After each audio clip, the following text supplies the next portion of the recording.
Sekreti i jetëgjatësisë, shkencëtarët zbulojnë se varet më shumë nga gjenet se sa nga stili i jetesës. Sekreti i një jete të gjatë mund të jetë më pak i lidhur me zakonet e përditshme dhe më shumë me trashëgiminë gjenetike, sugjeron një studim i ri shkencor. Sipas kërkuesve, gjenet luajnë një rol shumë më të madh në jetëgjatësinë e njeriut se sa është menduar deri tani.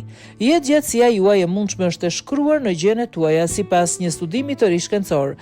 Një stil jetese i shëndetshëm mund ta zgjasë jetën deri në një mas të caktuar, por nëse potenciali gjenetik i një personi është për shembull të jetojë deri në moshën 80 vjeç, është shumë e pamundur që ndonjë mënyrë jetese ta çojë atë deri në 100 vjeç.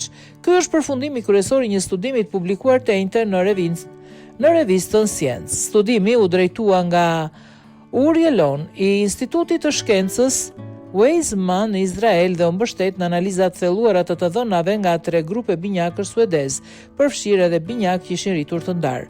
Për ta testuar sa të përgjithshme ishin gjetjet, studiuesit analizuan gjithashtu të dhënat e 2992 vëllezërve dhe motrave dhe të 444 amerikanëve që kishin jetuar mbi 100 vjeç.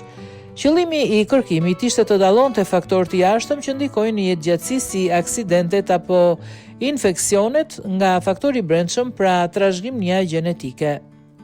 Rezultatet treguan se plakja dhe jetëgjatësia janë kryesisht të trashëguara, një përfundim që bie ndesh me bindje tradicionale mjekësore që theksojnë rolin vendimtar të dietës, aktivitetit fizik dhe zakoneve të shëndetshme. Këto zakone janë thelbësore për cilësinë e jetës, por sipas studimit, ato nuk mund ta kapërcejnë kufirin biologjik që vendoset nga gjenet.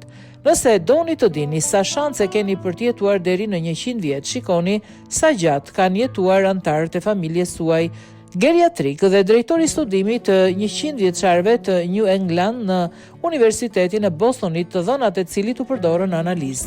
Sipas tij, mesazhi i studimit është i fortë. Njerëzit kanë më pak kontroll mbi jetëgjatësinë se sa mendojnë. Profesori i epidemiologjisë CJ Olshansky nga Universiteti i Illinois e përshkroi studimin si një kujtesë e fortë biologjike.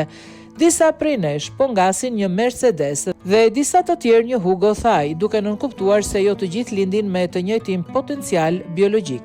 Përfundimet e studimit përputhen edhe me ato që dihet për organizmat e tjerë të gjallë. Për të arritur këto përfundime, studiuesit përdorën modele statistikore dhe matematikore për të përjashtuar shkaqet e vdekjes që nuk lidhen drejt për drejt me plakjen, si aksidentet apo sëmundjet e rastësishme.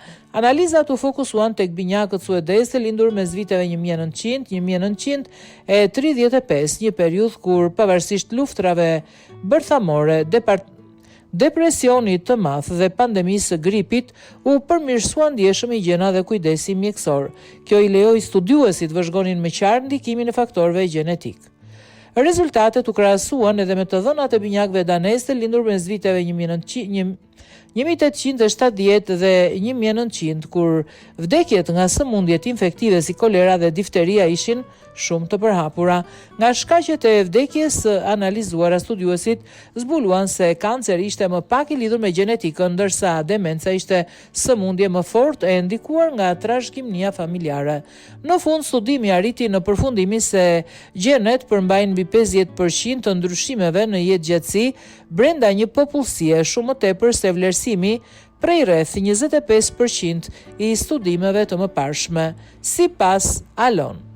Arsyeja e këtij ndryshimi është se studimet e vjetra përfshinin edhe njerëz që kishin vdekur herët nga shkaqe jo të lidhura me plakjen, gjë që ulte rolin e gjenetikës dhe e riste artificialisht peshën e stilit të jetesës. Megjithatë, studiuesit theksojnë se mënyra e jetesës nuk është e parëndësishme.